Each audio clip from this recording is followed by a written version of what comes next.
Hello guys, welcome back to my mini blog. आज भने म मासका बटुका बनाउँदैछु साथीहरू। हजुर के भन्नुहुन्छ? म त मासका बटुकै भन्छु यसलाई।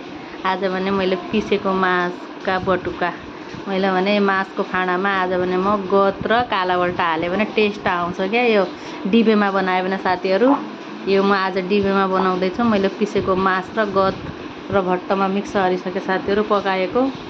अब भने म टोपमा तेल लगाउँछु। यसलाई धुकारेको फाँडो धुकार्दे भन्छन् साथीहरू। म आज फाँडो धुकार्ने हो।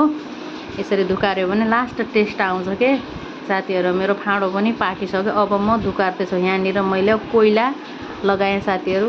अब म कोइलामा अब के गर्ने, अब ग्यासमा जलाउनु पर्यो साथीहरू। अब चुलामा भए त अनि कति राम्रो हुन्थ्यो, मिठो पनि हुन्थ्यो। अब ग्यासमा यसो अब यहाँनिर चुला छैन साथीहरू, म ग्यासमै पकाउँछु। मैले भने अब कोइला पनि जलाइसकेँ साथीहरू। अब म यसमा तेल हाल्छु। यसलाई भन्छन् धुकारेको फाँडो भन्छन्। यसरी बनायो भने धुकारेको फाँडो भन्छन् साथीहरू। म भने अब मेरी छोरी खोल्दैछु। म अब यसमा फाँडो हाल्दैछु है। म अब यो निकाल्छु साथीहरू। अब डिबेमा गन्न आउँछ क्या, खैनी फलामको हो नि त, त्यही भएर खाली गर्नुपर्छ क्या। यसरी धुकार्यो भने धेरै टेस्ट आउँछ साथीहरू। मेरो मिनी ब्लगमा कस्तो लाग्यो साथी?